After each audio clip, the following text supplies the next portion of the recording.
everybody, it is us, Sally and Dane, in Hello. case you've never met us before. And we are here at the Crumbs and Doilies shop in Soho, along with Sam and Nikki, creating movie magic, and we're here to bring you a brand new recipe. Which is pumpkin spice NY cookies. Now, we've done cookie videos before, and the last one we did was caramel cornflake brownie cookies, and which we love all the comments on that video. A lot of you said you love seeing us back together as a cookie duo. Someone even said that the thumbnail looked like burnt fried chicken. Which I actually really, yeah, I see it. I see it. Go but it back doesn't and taste check like that out. No, it doesn't. But today we are making a seasonal favorite. It's pumpkin spice season, and it's gonna have white chocolate, brown sugar, it's gonna be rolled in crunchy sugar, and it's got the perfect blend of all of those spices to make the pumpkin spice cookie. It's even got pumpkin in it. Yes. Like, pretty cool. And they're eggless. Oh my gosh, it keeps getting better. Anyway, let's get on and show you how to do it. And if you want to bake along with us, we will put the ingredients on the screen right now for you to see, and also they'll be in the description box below. Yes, and if you want to grab yourself a really beautiful downloadable PDF of this recipe with full instructions, you can head to our patreon.com/Cupcake Jemma, and where you can sign up and subscribe, and you can get access to PDFs for every recipe that we've done here on the channel. I think that's correct, certainly of recent time, maybe not 10 years ago. Anyway, it's really awesome, and there's extra content and stuff there, so if you want to join it, then please do. Yep, let's get started. Yay! Okay, so we're gonna start just like we always do with these cookies, starting with our butter and our sugar. So we've got 230 grams of unsalted, very important, and very cold, also very important, butter. And it's going straight into our stand mixer. And as usual, we're going to add our sugars as well. So we've got 160 grams of both sugars, and we've got caster sugar, which is a white sugar, lovely and sweet, and then we've got soft light brown sugar, which is also lovely and sweet, but it's a little bit caramelly and a little bit sticky as well, so we're going to get a nice chew from that in our cookies. The trick with these cookies is we're going to mix them at every stage, but not for long. So I'm going to turn this on low, and you just want to mix it until the sugar and butter start to form like nuggets. I'll show you what we mean in a second. I love the word nugget. Me too. It's getting there already. That is done, and I'll show you what it looks like. I'll just grab a little handful in here. So there you go. The sugar has just kind of coated the butter and broken it up a little bit. And that is what makes these cookies nice and chunky, and they tear apart with just ease. It's kind of like you'd probably make that and be like, oh, I don't think this looks right, but this is right. Yeah. This is absolutely Forget making perfect. a smooth dough. You want this to be chunky and knobbly and just like this. Okay, so next into this we're going to add our chocolate, and we're using white chocolate for this.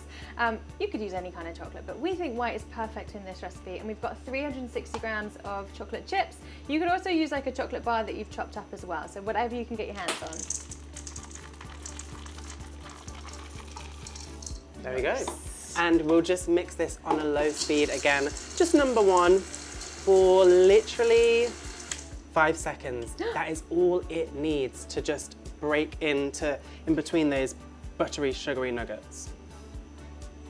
That's it, he did it. That's exactly right. And you also can make these not in a mixer, like you don't have to have a mixer. I wouldn't do it with an electric hand whisk though, because I think it would That's going to cream everything it'd be too together, hard, so you can just do this with a bowl and a heavy, like a wooden spoon or something, so you don't need a mixer. Promise? All right, so next up, we're going to add our dry mixture. So we're in this bowl, we've got 480 grams. I just did a little Nikki. The amount of times we've made these cookies, but still, we make them far apart. That's the thing, and then we forget. We forget. I certainly forget. Anyway. I think, yeah, so 480 grams of plain flour. We've also added 2 teaspoons of baking powder and 1 teaspoon of sea salt, which is super duper important to put salt into these. And then we're also going to add our pumpkin spice mix, which is a mixture of spices, really. And we're going to make quite a lot of the mix, but it's great because you can just add this into... It's really hard to get the lids off. You can add this into all sorts of baking to make it really autumnal and seasonal.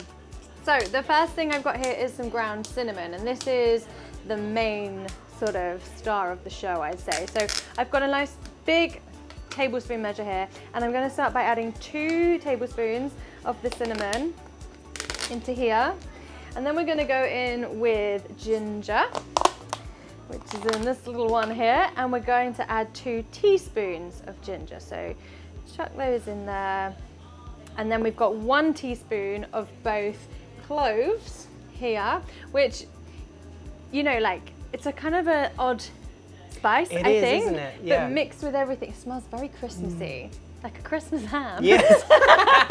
But it's absolutely essential in the pumpkin spice mix. And then our last one is nutmeg, so a nice level teaspoon of that as well. So pop that in, and we'll just, oh goodness gracious me.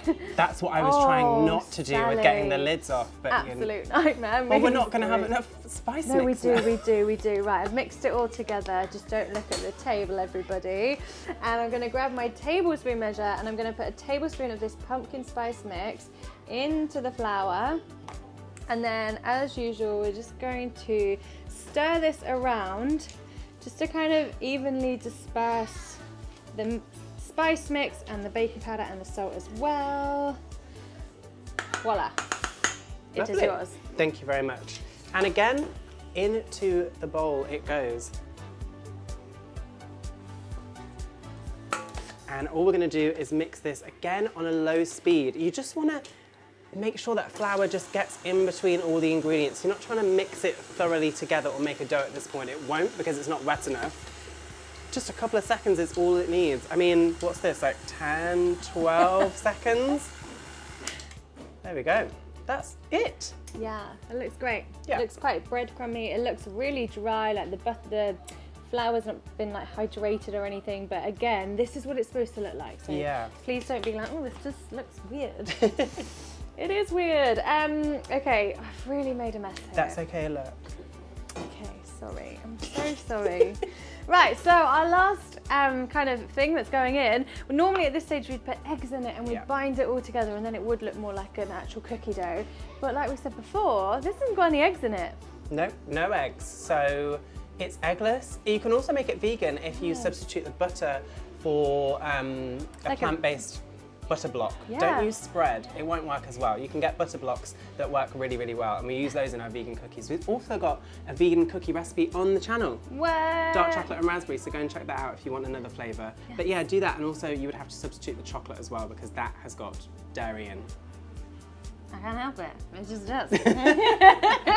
Right, so instead of egg, we're actually going to be using pumpkin. So this is pumpkin puree, and here in the UK you can find this stuff everywhere at this time of year.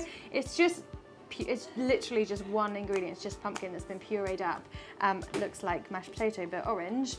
You can also make, it's true, it does. You can also make it yourself using an actual pumpkin that you could roast down, and I'm pretty sure in a video, you did. We did that, so maybe if we remember we'll drop a link to that part of that video if you want to make it yourself. Yeah.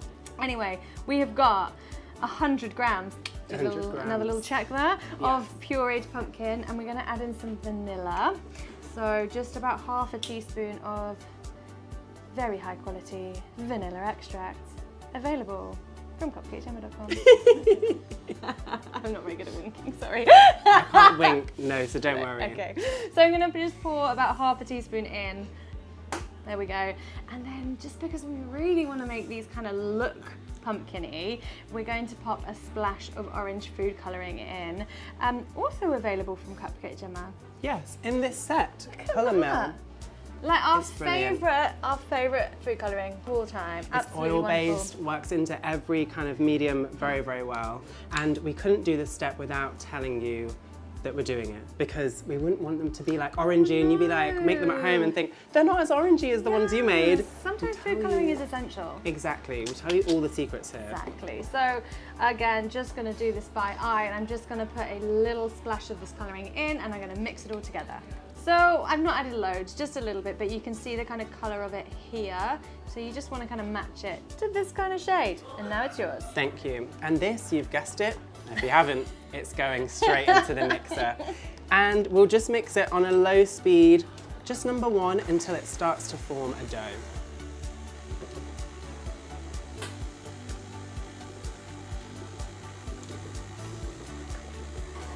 The dough is nearly ready. So you'll know when it's ready when the mix just it starts to sound like it's struggling, and also it's come away clean from the sides of the bowl. Lovely. So It's such a nice colour. It's so nice, and it's good that we put that little bit of colouring in there just to help it along. So I'll just get all of this off of the paddle, unhook the bowl, and then we will just turn it out onto the surface to start balling. Nice, and it really has come together, even just with that 100 grams of pumpkin. It's quite amazing, really, isn't it? It's brilliant. So we've got some scales, and we'll do 125 grams because, oh, 128. So close.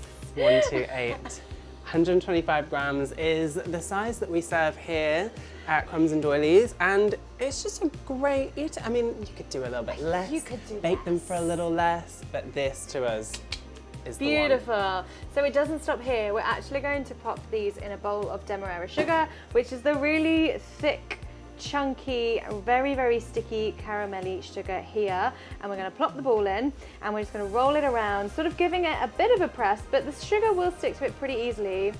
And what that's going to do is in the oven, it's going to have this really gorgeous, crispy kind of shell to it. And it's just absolutely delicious, and it looks great as well. So that's going to go into the Tupperware, because don't forget, these have to be frozen. So pop them in a Tupperware or in a Ziploc bag or something, because we've got to wait. We've got to wait. And when you're balling the cookies, I will mention that when you've got the loose bits of dough, you grab it together. All you want to do is just this. That is it, just to bring it into a rough ball shape. You don't want to kind of squish it too much or roll it around too much. That'll make it too compact, and the way that they bake won't be have a nice mountainous terrain about them. That's a new one for you. I'm coming up with the new ideas all the time, and I just thought of that one on the spot. There you go. I mean, thank goodness you are. Yeah. You know what I mean? Right, let's get this cookie in. So that's the last cookie ball rolled, and now they do have to go into the freezer, because freezing them is what gives us that beautiful cookie that's crispy on the outside and gooey in the center. So it is really essential that you do it, but don't worry, if you can't freeze them overnight, just give them a couple of hours and that'll be fine. There's some in the freezer already made, so I'm gonna go get those. And I'll talk to you about the baking trays. So we've got quite large baking trays here, just a regular flat one, and all I'm gonna do is put some greaseproof paper on it, and I'll often you all catch the fact. Sorry, I got stuck in the freezer. She's back. How we secure down the greaseproof paper. You can do it with like a grease spray if you want, but then the tray is all greasy. Use these. They're just little magnets you can get online, and we just put one in each corner. I mean, make sure that they stick to your magnetic tray, because some of them, some baking trays don't. But these do. Hey, yay! You also might not like. You can probably hear the ovens here. The fans are crazy. Yes. So you know your oven might not be as fanny. Exactly. And we've got it preheated to 190 degrees Celsius. Yes. With a fan. With a fan. If you didn't already. Right. Cookies are spaced out because they are going to spread a little bit, even though they're going to remain chunky. You do want to space them out so they don't stick together. Anyway, let's get them in. Ugh. How do I have to do this thing? There we go. Okay, lovely stuff. Cool, and they're going to bake for 16 minutes.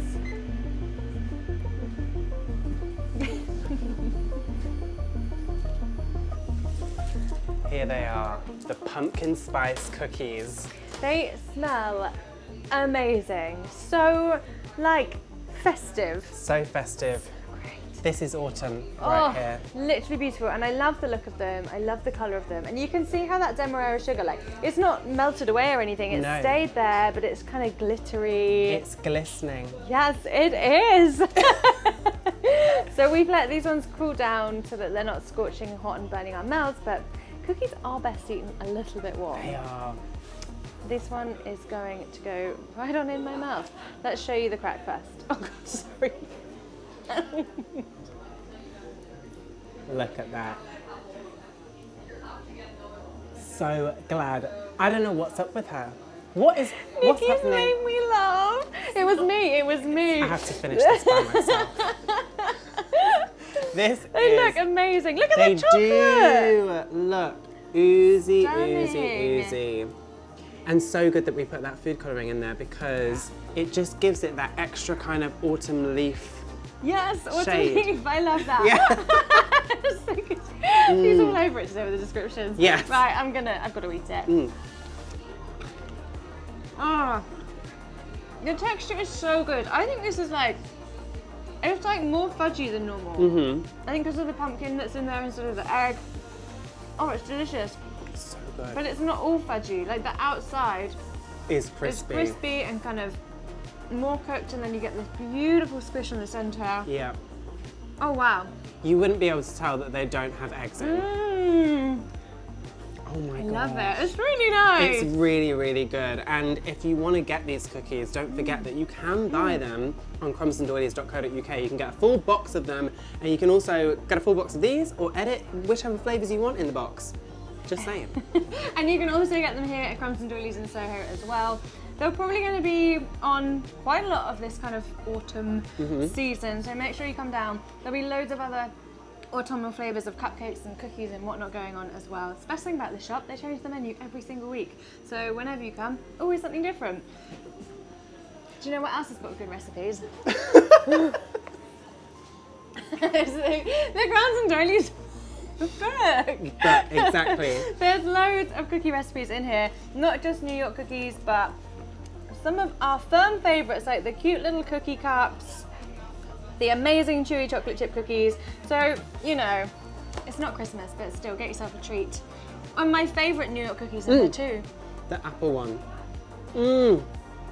It's got an apple compote filling, and it's got a crunchy oat crumble outer shell. Oh, it's so amazing. It's so good. Yeah, we've got to do it. Well, yes. If you want us to... Do you want it? Do you want it? Comment down below. Please do. Please do let us know what you want to see here on the channel, whether it's more cookies, if you've got some cool ideas that you think we need to trial and give it a go, then please do let us know. We love reading the comments, and we always do check them all the time, so thank you so much. Yes, it means a lot. And the spice is hitting the back. I need to have some more. Okay, Yeah. great. All right, well, we'll see you very soon with another recipe, or I don't know, maybe something different. Who knows? See you next time.